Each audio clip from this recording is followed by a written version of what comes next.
नमस्कार. आज आपण एका अशा सरकारी ॲपबद्दल बोलणार आहोत ज्याला सायबर सुरक्षेसाठी एक क्रांतिकारक पाऊल मानलं जात आहे. पण त्याचवेळी ह्याच ॲपवर हेरगिरीचे म्हणजे गुप्तहेरीचे खूप गंभीर आरोपही होत आहेत. तर मग संचार साथी ॲपची ही दुहेरी भूमिका नेमकी काय आहे? चला याचा शोध घेऊया. जरा विचार करा, सरकारचं एक ॲप आहे जे तुमचा चोरीला गेलेला फोन शोधायला मदत करतं. लिंक्स छान, हो ना? पण थांबा, जर त्याच ॲपला तुमच्या फोनचा कॅमेरा, मायक्रोफोन आणि तुमचे पर्सनल मेसेजेस बघण्याची परवानगी हवी असेल तर काय कराल?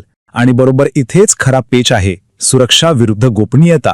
ही लढाई खूप मोठी आहे. चला सगळ्यात आधी हे समजून घेऊ की सरकारला हे ॲप आणायची गरज का वाटली, म्हणजे सरकारची अधिकृत भूमिका काय आहे. त्यांच्या मते हे ॲप नागरिकांसाठी एक सुरक्षा कवच आहे. तर हे संचार साथी ॲप म्हणजे केंद्र सरकारचा एक मोठा डिजिटल सुरक्षा प्रकल्प आहे. त्याचा ऑफिशियल उद्देश म्हणजे अधिकृत हेतू हाच आहे की आजकाल जे ऑनलाईन फ्रॉड्स होत आहेत, जी सायबर गुन्हेगारी वाढली आहे, तिला कुठेतरी आळा घालायचा. आता बघूया की हे ॲप आपल्याला काय काय फायदे देणार आहे, असं सरकार म्हणतंय. म्हणजे तुमचा फोन हरवला किंवा चोरीला गेला तर तो कोणत्याही नेटवर्कवर ब्लॉक करता येईल. तुमचा फोन खरा आहे की बनावट हे त्याच्या IMEI नंबरवरून तपासता येईल. एवढंच नाही तर तुमच्या नावावर किती सिम कार्ड चालू आहेत हेही कळेल. आणि हो, तुम्हाला येणाऱ्या संशयास्पद कॉल्सची किंवा मेसेजेसची तक्रारही करता येईल. कागदावर बघितलं तर हे सगळं खूपच उपयुक्त वाटतंय, नाही का? ओके, तर फायदे तर बघितले, पण आता नाण्याची दुसरी बाजू पाहूया. हे सगळे फायदे मिळवण्यासाठी हे ॲप आपल्याकडून, आपल्या फोनकडून कोणत्या परवानग्या मागतंय आणि त्यामुळे आपला पर्सनल डेटा धोक्यात येऊ शकतो का? आणि बरोबर इथेच खरा प्रश्न उभा राहतो. ही जी मदत सरकार देऊ करतंय त्यासाठी आपल्याला नेमकी कोणती किंमत मोजावी लागतेय? आपल्या खासगी आयुष्याची, आपल्या गोपनीयतेची तर नाही ना? आता ही स्लाइड खरं तर ही खूप महत्वाची आहे. इथेच सगळा गोंधळ सुरू होतो. नीट बघा. फोन शोधायचा आहे, बरोबर. त्यासाठी लोकेशन आणि डिव्हाइस ID लागतो, ते ठीक आहे. पण हे ॲप कॅमेराचा ॲक्सेस का मागतंय? आणि फसवणुकीची तक्रार करायची आहे तर फोन स्टेटस गरजेचं आहे, मान्य. पण मायक्रोफोनची परवानगी कशासाठी? म्हणजे गरजेपेक्षा जास्त परवानग्या मागितल्या जात आहेत. आणि यामुळेच या ॲपच्या भूमिकेबद्दल, त्याच्या हेतूंबद्दल एक मोठं प्रश्नचिन्ह उभं राहतं. याच गरजेपेक्षा जास्त मागितलेल्या परवानग्यांमुळे हेरगिरीची भीती निर्माण झाली आहे. पण ही भीती कितपत खरी आहे आणि त्याचे परिणाम काय होऊ शकतात? चला जरा खोलात जाऊन पाहूया. जे टेक्नॉलॉजी तज्ज्ञ आहेत त्यांच्या मते धोके अगदी स्पष्ट आहेत.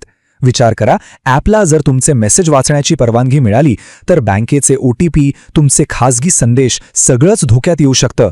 मायक्रोफोनच्या ॲक्सेसमुळे तुम्ही काय बोलताय हे ऐकलं जाऊ शकतं आणि स्टोरेजच्या परवानगीमुळे तुमचे पर्सनल फोटोज आणि व्हिडिओजसुद्धा सुरक्षित राहत नाहीत. आणि हे सगळं आणखी गंभीर होतं कारण हा सगळा गोळा केलेला डेटा दूरसंचार विभागाच्या म्हणजे DOTच्या एका सेंट्रल सर्व्हरवर जमा होणार आहे. आणि तो कायदेशीर गरजांसाठी कोणासोबतही शेअर केला जाऊ शकतो. पण या कायदेशीर गरजा म्हणजे नेमकं काय याची स्पष्टता कुठेच दिलेली नाहीये.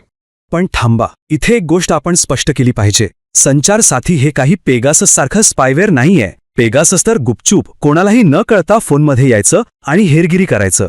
या उलट संचार साथी हे एक अधिकृत सरकारी ॲप आहे. पण चिंता ही नाहीये. चिंता ही आहे की या ॲपला ज्या अतिरिक्त परवानग्या मिळतायत त्याचा गैरवापर अगदी स्पायवेअर सारखाच होऊ शकतो.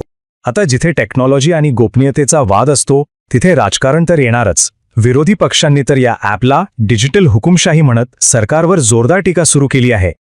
या आरोपांवर सरकारची भूमिका मात्र अगदी स्पष्ट आहे. त्यांचं म्हणणं आहे की आमचा हेतू अगदी प्रामाणिक आहे. ह्या ॲपचा मुख्य उद्देश केवळ आणि केवळ वाढत्या सायबर फसवणुकीपासून सामान्य नागरिकांचं संरक्षण करणं हाच आहे. आता या ॲपबद्दलचा आणखी एक मोठा प्रश्न की हे वापरणं कंपल्सरी आहे की ऑप्शनल, म्हणजे सक्तीचं की ऐच्छिक. याबद्दल सुरुवातीला खूपच गोंधळ होता, पण आता हळूहळू चित्र स्पष्ट व्हायला लागलंय. सुरुवातीला तर बातमी आली होती की हे ॲप सगळ्यांच्या फोनमध्ये आधीपासूनच इन्स्टॉल केलेलं असेल आणि ते काढता येणार नाही. यावरून मग मोठा वाद झाला. लोकांचा आणि तज्ज्ञांचा वाढता विरोध पाहता दूरसंचार मंत्र्यांनी पुढे येऊन स्पष्ट केलं की नाही, हे ॲप पूर्णपणे ऐच्छिक असेल आणि ज्यांना नको असेल ते अनइन्स्टॉल करू शकतील. पण खरी लढाई तर अजून पुढे आहे, विशेषतः ॲपल सारख्या कंपन्यांसोबत.